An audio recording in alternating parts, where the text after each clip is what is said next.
So what is going on, guys? I am BlackOpsAmazing. Welcome back to another zombies video, where today we are starting another new series on the channel where we learn the history and the storyline of all of our zombies characters, from the transit crew to the Mob of the Dead crew to the origins, the originals, members within Group 935, and maybe even characters you didn't know existed in the storyline. Today is going to be the first episode, and if you enjoy it and want more, it will be the first of many to come. It should be an interesting series. I'm really excited about this. Like I said, it's one of the many series we've got ongoing right now on the channel. We have the zombie storyline, which we've just finished up, the whole world at war story, and very soon for you guys I'll start off in Black Ops 1 for Keener Dead Totem, but also let me know if you just want me to compile those videos together to make a whole World at War storyline before I start off with Black Ops 1 Keener and 5. Obviously, we've got the Easter Eggs You Didn't Know series, top 5s for zombies, and other things like that as well. So we've got a load of things going on at the minute, but it's a really exciting time. So like I said, if you end up enjoying this video and want me to do more on this, you can let me know by leaving a like rating. Let me know your thoughts in the comment section below,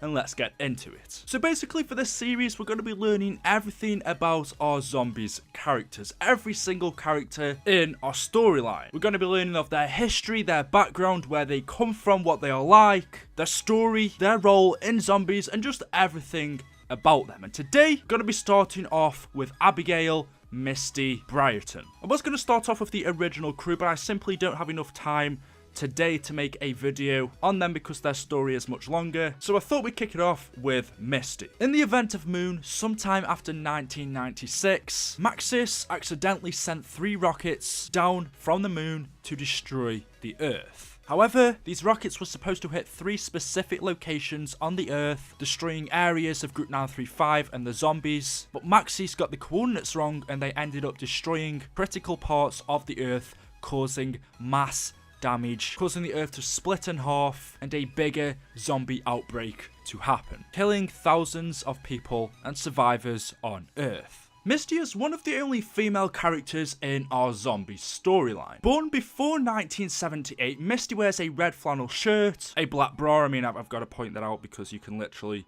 see it every time, ripped and faded old jeans, brown work gloves, brown combat boots, and a belt with a magazine pouch on it. She's a brunette and wears her hair in a ponytail covered by her baseball cap. Misty has freckles, cuts and scratches on her bare stomach. Now, not too much is known about Misty's past, other than she used to live on a farm in America. Her mother died of an unknown cause, whilst her father was killed in the outbreak by the zombies. After both her parents were killed, Misty had no other opportunity but to survive on her own. Using her father's weapons she found at the ranch, she then went day by day, moving from location to location, fighting against the zombie hordes, until one day she met Martin Johnson. After meeting Martin at a location we don't know of, they both decided to team up and to work together as they would have a better chance of survival. But as days went past fighting together, Misty began to develop a crush on Martin. She began to fancy him. As the two moved from town to town, they eventually arrived at a town in Hanford. This town to us is known as Transit. They decided to stay at a bus station in Hanford until they were safe to move on to their next location.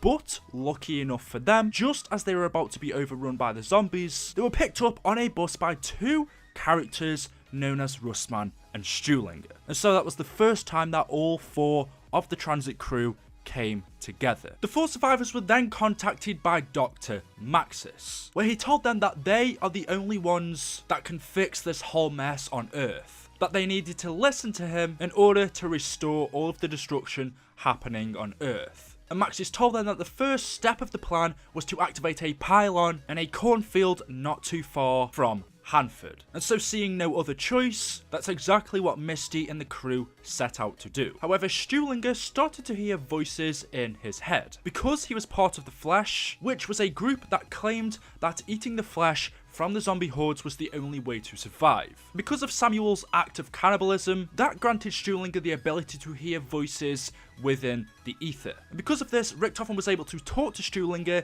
in his head, telling him not to listen to Maxis, telling him to betray the group and lead them down his path, and telling Samuel to activate the pylon, but with his own methods. And at this time in transit, Samuel had no idea who this voice was or why he was telling him to do things. After Misty and the group activated the pylon in transit, the group was then teleported by Richtofen to a skyscraper in Shanghai, China. After witnessing Russman being killed by a jumping jack, Malton, Stuhlinger, and Misty were killed. They were killed trying to defend themselves against the zombies. However, because of Richtofen's power, he was able to rewind events. Once again, in the skyscraper of Shanghai, Maxis contacted Misty and the group, telling them to activate yet another pylon. Again, at this time they had no idea why, but they thought this was their only chance of survival. And the same thing happened with Richtofen and Stuhlinger. Richtofen told Stuhlinger in his head, don't listen to Maxis, go against the group, do what I say, and activate the pylon for a different reason. So that's exactly what Misty and the crew do. They activate the tower in Shanghai, China, which to us is known as Dai Rise. After the second tower was activated, the group then travelled on foot towards Africa. Near Egypt, almost there, they set up a camp in the desert, where they planned what to do next. Waking up the next day, the survivors proceeded towards the rift, a massive opening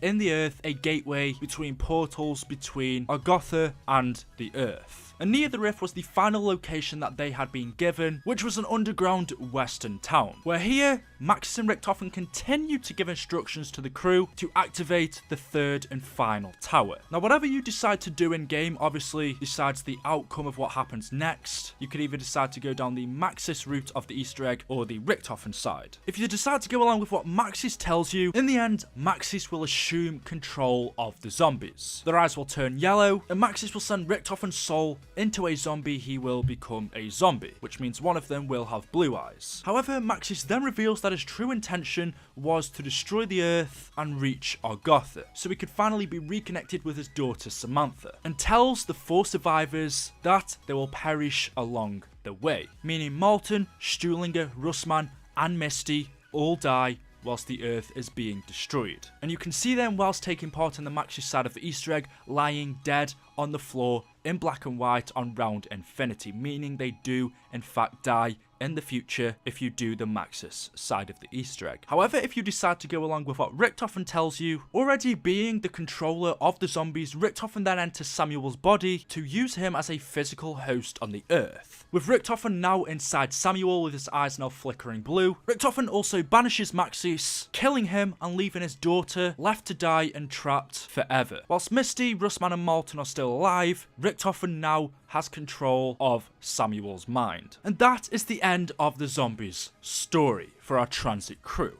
However, we do know that we see a reappearance of them in our zombies comics. Now, we don't exactly know at what point in the story these comics are supposed to be taking place. However, the description that we got says that Richtofen enlists the help of the transit crew, a ragtag group of survivors last seen in the Black Ops 2 Zombies installment of Buried. So that makes it seem like the Zombies comic takes place after Buried, but as we've seen from these 2 endings, where if you do Max's side, the crew will die, or if you do Richtofen's side, Richtofen becomes the controller of Samuel. If these comics take place after Buried, then we would see in the comic either our crew would be dead, so the comics wouldn't be happening, or Samuel's eyes would be blue. Richtofen would be inside of Samuel, but as we see from the comics, none of those seem to be the case. So I could only assume that these comics maybe take place between Transit and Buried, but again, we're really not sure of the timeline. However, we do know at some point Misty and the others are told by Richtofen to take refuge in an unknown city. While out scavenging for supplies, the crew run into a swarm of zombies, being led by an almost notable zombie wearing a Nazi uniform. And to Misty's surprise, the zombie somehow manages to dodge her shots by its own will. Richtofen tells the group that they need to collect something called the elements from a facility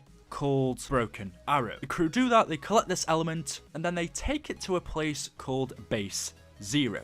Base Zero is this, what we can see in the Nuketown loading screen. The crew do exactly what Richtofen tells them. Malton puts this element inside of a machine. This machine then extracts blood from the transit crew, and they are then put on status, or as the cipher says, the crew are then put on ice. That's what we know so far. Misty, from what we can tell from the clothes she wears, from the talk that she gives, is very much like a tomboy. She's brash, she's self-satisfied, she thinks very highly of herself and her record as a knife fighting champion. She hates Samuel, who returns the sentiment. We also know from a few of her quotes and diaries that she hates Russman. She acts romantic with Malton and relies on his intellect with regards to weapons and crafted items. She has bad memories associated with her past. Although we don't exactly know too much about her past, she tries to suppress any thoughts about them, keeping herself occupied by killing zombies. When Misty pack-a-punches a weapon in Green Run, she says that she forgot what her mother looks like. When she picks up a monkey bomb, she says that she had one of these as a pet